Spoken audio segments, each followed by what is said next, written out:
एक गांव में माधव शांति नाम के पति पत्नी हुआ करते थे। वो किसान थे। उनको एक बेटा और बेटी हुआ करते थे। माधव शांति उनके पास रहे 2 एकड़ जमीन में रुई की खेती करते थे। वो हमेशा बारिश के ऊपर निर्भर थे, क्योंकि उन बेचारों के पास वाटर पंप खरीदने के लिए भी औकात नहीं थी। उनके चारों तरफ के जमीन बड़े बड़े किसानों के होने के कारण उन सबके खेतों में वाटर पंप हुआ करता था। एक साल उस गांव में बारिश ना होने के कारण माधव शांति फसल उगा नहीं पाए। वो पूरे साल वो जहाँ पे मिला वहाँ से कर्जा उठाकर बच्चों का पालन पोषण करने लगे। एक दिन शांति माधव से, ओ जी, एक साल तो हम जैसे तैसे जी लिए। इस साल भी अगर बारिश नहीं हुई तो हमारी परिस्थिति क्या होगा जी? तू कुछ फिक्र मत कर। हमारे पड़ोस के खेत के मालिक चौधरी से मैं वाटर पंप के लिए कर्जा उठाऊंगा। साल में इतना कह के भर देंगे।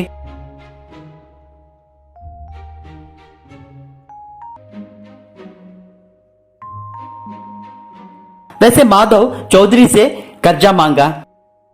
क्या हुआ, तुझे कर्जा देना है? तेरे पास रहे चिंदी 2 एकड़ से तुम्हारे खाने के लिए ही पैसे नहीं निकल रहे, और मेरा कर्जा कैसे चुकाएगा तू? तुझ जैसे निकम्मों को कर्जा देके मैं अपना हाथ नहीं जला सकता, लेकिन मैं तुम्हें एक सहायता कर सकता हूँ। तुम अपने खेत बेच दो, मैं तुम्हें कुछ ना कुछ पैसे दे दूंगा। उससे कोई किराना शॉप या तो फिर कोई चप्पल का दुकान खोल दो और जी लो। माधव मना करके आ गया।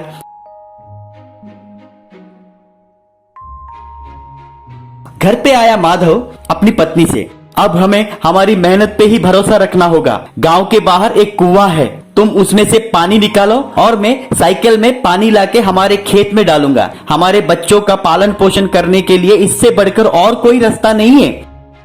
ठीक है। वैसे कुएं में से पानी निकाली और माधव 2 बकेट्स को साइकिल में बांधकर खेत में लेता गया। उन्हें ले जाकर खेत में डालता गया। वैसे वो शाम तक मेहनत किए तो थोड़े ही जमीन भीगती थी। कुछ दिनों के बाद शांति खेत में उगे पौधों को देखकर,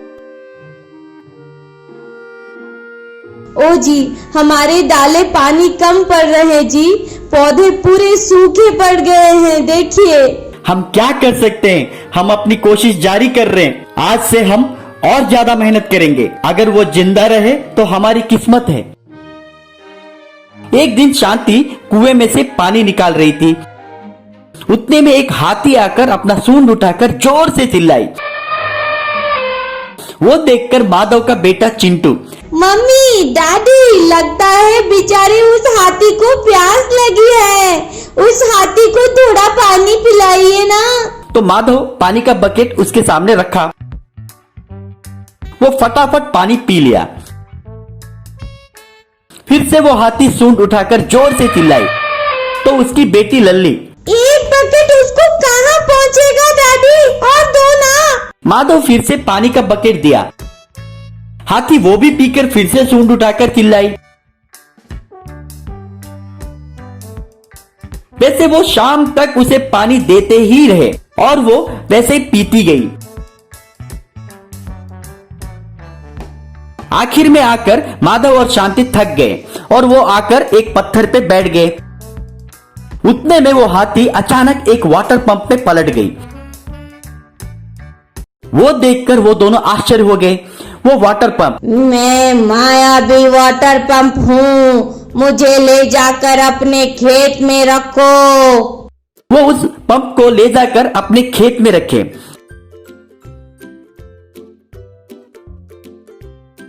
तुरंत उसमें से पानी निकला। वो पानी खेत के पौधों को भिगाया। बात खत्म, उन पौधों पे सोने के सिक्के उगे। वो देखकर वो आश्चर्य हो गए। उस मायावी वाटर पंप को नमस्कार किए, उस सोने के सिक्कों को पौधों से निकाले। वैसे रोज उस वाटर पंप से पानी निकलते ही उन पौधों से सोने के सिक्के निकलने लगे। उससे जल्द ही माधव का परिवार करोड़पति बन गए। पूरे गांव वालों को पैसों की मदद करने लगे। ये सब गौर किया चौधरी एक रात उस मायावी पंप को उठाकर ले गया।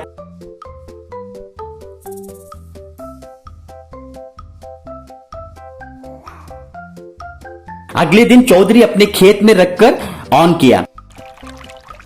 उसमें से पानी निकला। वो पानी उसके खेत के एक पौधे पे जा गिरा तो वो पौधा एक विराट वृक्ष में पलट गया। उस वृक्ष के शाखाएं चौधरी को खूब पीटने लगे। बाप रे, मुझे मत मारो, मेरी हड्डियां टूट गए हैं, मुझे छोड़ दो, कहकर चिल्लाया। तब माधव आकर उस मायावी पंप को ऑफ किया। वो वृक्ष फिर से एक छोटे पौधे में पलट गया। चौधरी माधव को नमस्कार करके वहां से भाग गया।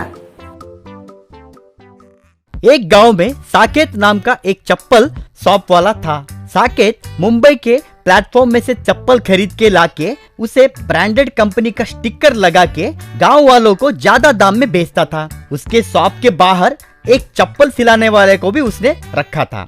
साकेत के शॉप में खरीदे चप्पल 4 दिन में टूट जाते थे। एक दिन एक आदमी आके,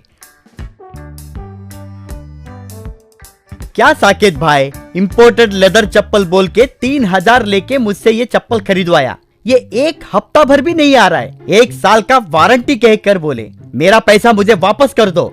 ये सच में इंपोर्टेड चप्पल है भाई। आपको ठीक से चलना अगर नहीं आए तो अच्छे से अच्छे चप्पल भी टूट जाते हैं। मैंने तुम्हें रोज गौर किया है, पैरों को घसीटते हुए चलते हो, वैसे चलोगे तो स्टील से बने चप्पल भी घिस जाते हैं। मैंने तुम्हें वारंटी दिया है, गारंटी नहीं। उस वारंटी कार्ड में क्या लिखा है एक बार पढ़ के देख।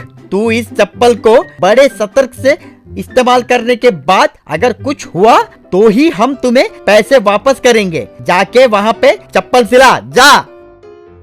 क्या बोला तूने भाई? तुम्हारे मुताबिक चप्पल को अलमारी में रखना चाहिए। वैसे तुम्हारे पास चप्पल खरीदते वक्त मेरा अक्कल घास खाने गया था, कहकर चला गया। शाम होते ही साकेत उस चप्पल सिलाने वाले के पास गया। मेरे वजह से लगता है तुम्हारा व्यापार मस्त चल रहा है, ला मेरा कमीशन ला, कहकर उसके पास पैसे लिया। उस गांव में चिंटू नाम का बच्चा रहा करता था। उसका चप्पल 4 दिन में एक बार टूटने की वजह से उसकी माँ रोज उसे डांटती थी। एक दिन चिंटू साकेत के पास आया।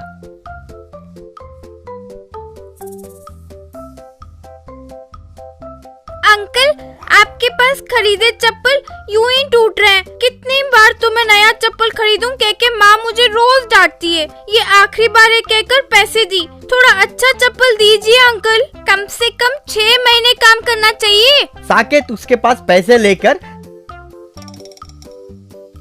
चप्पल दिया।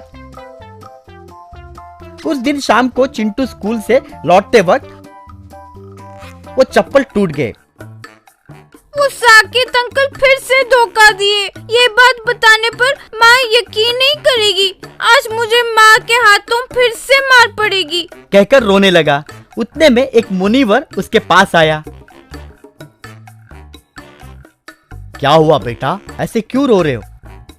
चिंटू उसे रोते हुए घटी सारी बातें बताया। उस साकेत को अक्कल कैसे ठिकाने पे लाना है मुझे मालूम है, तू घर पे जा, कहकर एक नया चप्पल सृष्टि करके उसको दिया। चिंटू बहुत खुश हुआ। अगले दिन उस गांव में 2 बड़े पैर आए। वो देखकर गांव वाले सभी आश्चर्य हो गए। वो पैर सीधा आके साकेत के दुकान के पास आए। साकेत उसे देखकर चौंक गया। उतने में उन पैरों में से एक आवाज निकली, तू चप्पल बेचता है ना? मेरे पैरों के माप के मुताबिक चप्पल दे। क्या हुआ? तुम्हारे पैरों के माप के मुताबिक चप्पल चाहिए? मेरे पास मैक्सिमम 12 नंबर तक की चप्पल है। तेरे पैरों के माप तो 1200 से ज्यादा हैं। क्यों रे, मेरे साथ ही अपहास करेगा? मुझे चप्पल देने तक मैं तुझे नहीं छोड़ूंगा। तू उन्हें कैसे तैयार करेगा मुझे नहीं मालूम। 2 दिन में अगर उन्हें तैयार नहीं किया तो तुझे और तेरे दुकान को कुचल दूंगा। साकेत डर के मारे वहाँ से भाग गया। वो गलियों में भागते हुए जब जा रहा था तो वो पैर उसका पीछा करने लगा।